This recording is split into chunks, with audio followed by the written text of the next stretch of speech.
महादेव। कर्क राशि कभी कभी भाग्य सोया हुआ नहीं होता, बस शनि की मोहर का इंतजार कर रहा होता है। समय रुकता नहीं, लेकिन शनि जब वक्री होते हैं ना, तो समय पुराने कर्मों का हिसाब वापस आता है। वापस लेकर के आ जाता है। जो वचन अधूरे रह गए, जो संबंध अधर में लटक गए, जो भाग्य बार बार साथ देकर भी रुक गया, वक्री शनि उसे फिर से जगाने आ रहे हैं। शनिदेव के लिए कहा गया है, नीलांजन समाभासम रविपुत्र यमाग्रजम छाया मारतंड संभूतम तम नमामि शनैश्चरम। यानी कि ये जो शनिदेव हैं, 27 जुलाई से इनकी तो ये श्लोक है, ये इनकी प्रशंसा में है, इनके बारे में बताया गया है। लेकिन यही जो शनि है, वो 27 जुलाई से लेकर के 11 दिसंबर 2026 तक, यानी कि 138 दिन ये मीन राशि में बैठ करके ये वक्री होंगे। मीन राशि में बैठ करके। और कर्क राशि वालों के लिए जो मीन राशि है वो नवमस्थ है। और नवम भाव जो है वो धर्म का भाव है, वो भाग्य का भाव है। यानी कि आपका जो भाग्य है ना, वो यहीं से देखा जाता है। कितने भाग्यवान हैं आप कितने धार्मिक हैं, पिता के साथ रिश्ते कैसे हैं, पिताजी कैसे रहेंगे, सहयोग मिलेगा नहीं मिलेगा, स्वास्थ्य सब कुछ पिता यहीं से। गुरु का, लॉन्ग ट्रेवल का, हायर एजुकेशन का, करियर डायरेक्शन का और रिलेशनशिप से जुड़े बड़े निर्णयों को एक्टिवेट करेगा। अब ये मत कहना कि आचार्य जी पंचम भाव भी तो रिलेशनशिप का है ना, वो अलग है। उससे जुड़े हुए बड़े निर्णयों की मैं बात कर रहा हूँ। ध्यान रखिए, ये वीडियो मुख्य रूप से चंद्र राशि वालों के लिए है। अगर आपकी जन्म कुंडली में चंद्रमा कर्क राशि में है, या आपका जन्म पुनर्वसु नक्षत्र के चौथे चरण में हुआ है, पुष्य नक्षत्र यानी कि चारों चरण में पुष्य नक्षत्र के, या फिर अश्लेषा नक्षत्र में हुआ है, तो ये वीडियो आपके लिए। अब आप कंफ्यूज, भाई ये नक्षत्रों का क्या खेल है, समझ में नहीं आ रहा होगा, तो क्लियर कर देता हूं। अगर आपका नाम ही अक्षर से, हु अक्षर से, हे अक्षर से, हो से, डा से, डी से, डू से, डे से और डो से शुरू होता हो, तो ये आपके लिए है। या फिर सीधा समझ लीजिए कि कर्क राशि अगर आपकी है, आपकी लग्न कुंडली देखिए, इसमें अगर यहाँ पर 4 लिखा हुआ है, यहाँ पर चंद्रमा लिखा हुआ है, तो आपकी कर्क राशि है। ठीक है जी। तो अब मैं क्या कैलकुलेशन करने जा रहा हूं, इसको समझ समझ जाएंगे आप। और बहुत आत्मीयता से सुनिए, आनंद आएगा आपको। कर्क राशि के लिए शनिदेव सप्तमेश और अष्टमेश हैं। सप्तम भाव मैरिज का भाव है, ये पार्टनरशिप का भाव है, ये स्पॉज का भाव है, ये पब्लिक डीलिंग का भाव है, और ये बिजनेस एग्रीमेंट का भाव है, ये बिजनेस पार्टनर का भाव है, ये बिजनेस का भाव है। और अष्टम भाव क्या है, अष्टम भाव को समझ लीजिए, ये सडन चेंजेस का भाव है।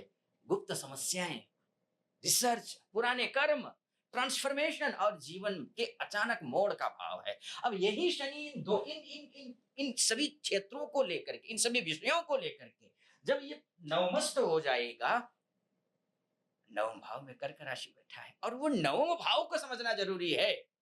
ये भाग्य का, धर्म का, पिता का, ये हायर एजुकेशन का, लॉन्ग ट्रेवल, मैंने आपको पहले कहा, तीर्थ यात्रा का और ईश्वरीय कृपा का भाव है ये। यानी कि जब कर्क राशि वालों के लिए नवमस्थ शनि जब वक्री हो जाएंगे, तो नवमस्थ शनि जब वक्री हो जाएंगे, इसका अर्थ ये है रिलेशनशिप, पार्टनरशिप और जीवन के अचानक बदलाव अब भाग्य, गुरु, पिता और धर्म से जुड़ेंगे। ठीक है जी। अगर लंबे समय से भाग्य साथ नहीं दे रहा था, पिता या गुरु से मतभेद चल रहे थे, हायर एजुकेशन या फिर फॉरेन ट्रेवल अटका था, मैरिज या फिर पार्टनरशिप में कंफ्यूजन था, तो 27 जुलाई के बाद ये विषय फिर से सामने आएंगे और इसका कंक्लूजन निकलेगा, आपके फेवर में आ जाएगा। क्योंकि शास्त्र कहता है, अब ये बात है ना कि आप सोचेंगे कि आचार्य जी शनिदेव तो पहले से वहां है, क्या ऐसा होने वाला है कि अब अचानक ऐसा कुछ हो जाएगा इन 138 दिनों में। तो बात ये है, सारावली में कहा है कल्याण वर्मा ने, वक्रस्तु महावीर्याः शुभा राज्य प्रदा ग्रहाः। यानी कि जो शुभ ग्रह होते हैं, अगर वो वक्री हो जाते हैं, तो वो अत्यंत शुभ फल देते हैं। लेकिन पापा व्यसनिनाम पुंसाम कुर्वन्ति च वृथाटनम, लेकिन पाप ग्रह अगर वक्री होते हैं, पाप फल भयंकर देते हैं, यानी कि महाबलवान हो जाता है। अब नैसर्गिक रूप से शनि तो पापी ही है और आपके लिए भी कोई खास नहीं है, आपके लिए सप्तमेश और अष्टमेश है, और यानी कि मार्केश और त्रिकेश है, लेकिन भाग्यस्थ है। लेकिन हाँ, आपको एक बात क्लियर कर देता हूं, आप इन 138 दिनों में तलवार की धार पर चलेंगे, सावधानी हटी कि दुर्घटना घटी। आपका आचरण सही नहीं है, आप सिगरेट, शराब, झूठ, आलस्य, बुरी संगति, बात बात में अपशब्दों का प्रयोग, ऐसा कुछ करते हैं, मत करिए। भाग्यस्थ शनि है, शास्त्र वैसे कहता है त्रिकेश जहां जाकर के बैठता है उस स्थान का हानि करता है। तो यहाँ पर भाग्य शनि है, अब प्रचंड होंगे। अगर आप आदतन खराब है, आपकी आदतन आप ठीक नहीं है, तो संभल जाइए, संभलने का मौका है। ये शनि कहता है कि संभल जाओ तो मैं माला माल कर दूंगा।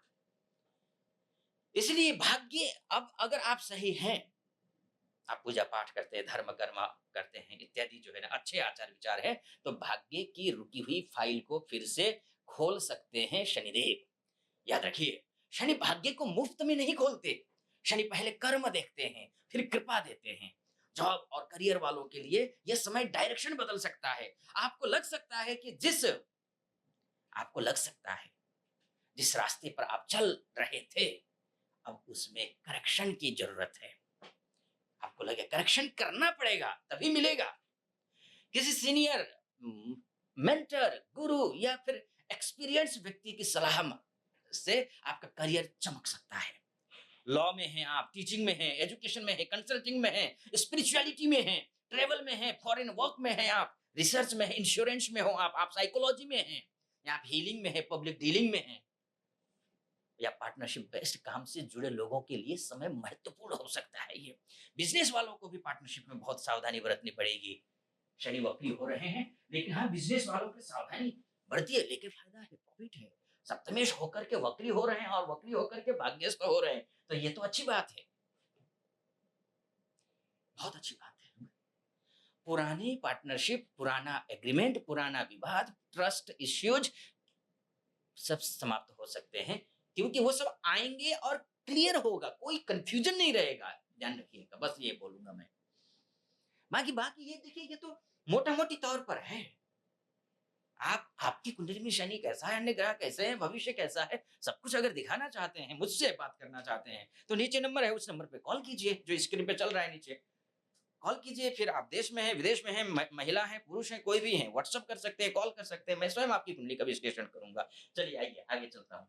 और हाँ, एक बात और, कि अगर आप पहली बार देख रहे हैं मेरा ये वीडियो, मुझे सुन रहे हैं और अभी तक फॉलो नहीं किया है, सब्सक्राइब नहीं किया है, लाइक नहीं किया है आपने, शेयर नहीं किया है, तो कर दीजिए। और हाँ, कमेंट बॉक्स में हर हर महादेव लिखना है, या फिर और कुछ लिखना चाहे तो वो भी लिख सकते हैं। चलिए आइए आगे बढ़ते हैं। किसी भी डील को बिना पेपर के फाइनल नहीं करना है, ठीक है। मैरिज में, बिजनेस में, पार्टनरशिप में ईगो नहीं, मैच्योरिटी चाहिए होगा। ईगो समाप्त करिए, क्योंकि शनि है, वक्री होंगे, थोड़ा ईगो आ सकता है। अब पैसा और लाभ स्वाभाविक है, बिजनेस अच्छा चलेगा, काम अच्छे चलेंगे, तो आपका निश्चित रूप से पैसा भी आएगा। ठीक है जी। बाकी आपको, आप कर्क राशि के हैं, आपके भाग्येश जो है वो गुरुदेव है, इसलिए आपको दो काम करने हैं। ओम नमो भगवते वासुदेवाय, इस मंत्र का जाप करना है प्रतिदिन, भाग्य को चमकाने के लिए, और स्वास्थ्य ठीक रहे, तन मन ठीक रहे, धन ठीक रहे, इसके लिए आपको ओम नमः शिवाय इस मंत्र का जाप करना है। शुरुआत कमेंट बॉक्स में हर हर महादेव या फिर ओम नमः शिवाय लिख करके शुरू कर दीजिए। ठीक है जी। फिलहाल आप अपना ख्याल रखिए, और यहाँ तक आप पहुंचे, बहुत बहुत धन्यवाद। शेयर करिए, आपने सब्सक्राइब किया, फॉलो किया, बहुत अच्छा लगा, कमेंट में लिख दीजिए, लाइक भी कर दीजिए, और अपना ख्याल रखिए, अपने परिवार का ख्याल रखिए। फिलहाल अनुमति दीजिए। हर हर महादेव।